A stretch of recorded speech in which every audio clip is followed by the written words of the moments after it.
Object-oriented programming, or OOP, is a powerful approach to software development. It helps us build complex applications in a structured and manageable way.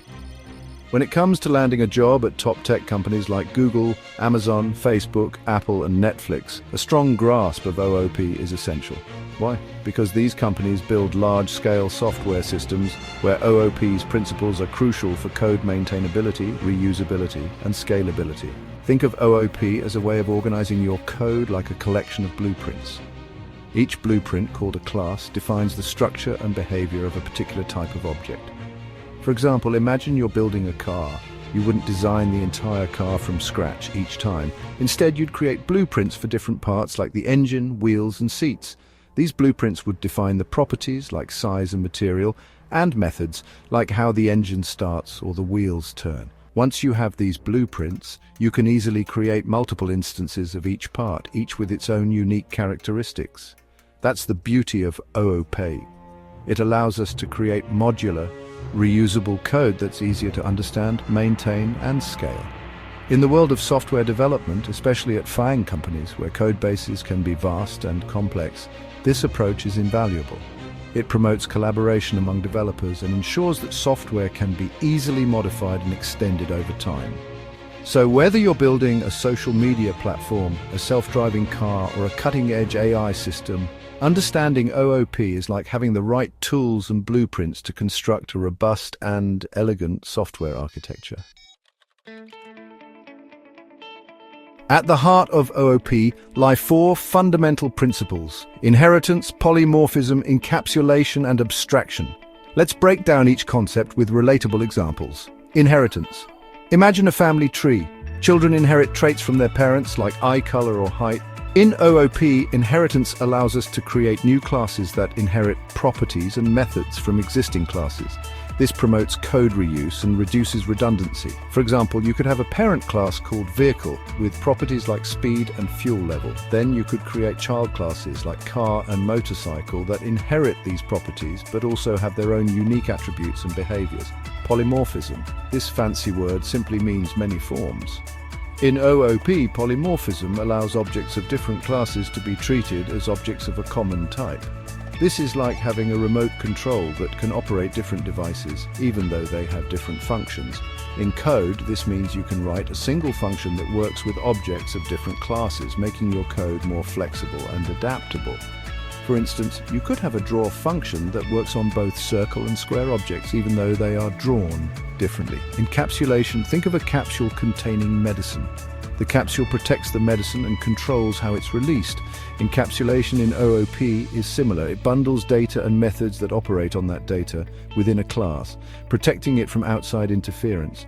This promotes data integrity and makes your code easier to debug. For example, in a bank account class, the account balance and methods for deposit and withdrawal would be encapsulated, preventing unauthorized access to your funds. Abstraction. Imagine a car's dashboard. You don't need to know how the engine works to drive the car. Abstraction in OOP is about hiding complex implementation details from the user and presenting only the essential information. This simplifies the user's interaction with the code and reduces the cognitive load for developers. For instance, when you use a smartphone, you don't need to understand the complex hardware and software behind the touchscreen. You just interact with the simple and intuitive user interface.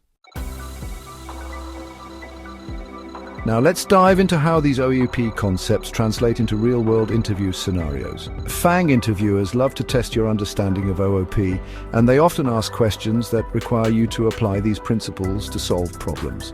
Here are a few common OOP interview questions. Explain the difference between a class and an object. This is a fundamental question that tests your basic understanding of OOP. Remember, a class is a blueprint, and an object is an instance of that blueprint. Describe a situation where you would use inheritance. Be prepared to give a real-world example of how inheritance can be used to promote code reuse and reduce redundancy. What is polymorphism, and how is it useful in software development? Explain the concept of polymorphism and provide an example of how it can make your code more flexible and adaptable. How does encapsulation contribute to code maintainability? Discuss how encapsulation helps protect data integrity and makes your code easier to debug and maintain. Design a system for a real-world scenario using OOP principles. This is a more open-ended question that assesses your ability to apply OOP concepts to design a system. Be prepared to think on your feet and come up with a creative and well-structured solution. Acing your FAANG interview requires more than just understanding the concepts. It demands confident and clear communication. Here are some tips to help you shine. Practice, practice, practice. The more you practice explaining OOP concepts and answering common interview questions, the more confident you'll become. Use real-world examples. Illustrating your points with relatable examples will make your explanations more engaging and demonstrate a deeper understanding. Think out loud. Interviewers value your thought process. Explain your reasoning as you work through a problem, even if you're unsure of the answer. Don't be afraid to ask clarifying questions. If a question is unclear, don't hesitate to ask for clarification. This shows that you're engaged and attentive. Be enthusiastic and passionate. Let your passion for software development and your eagerness to learn shine through.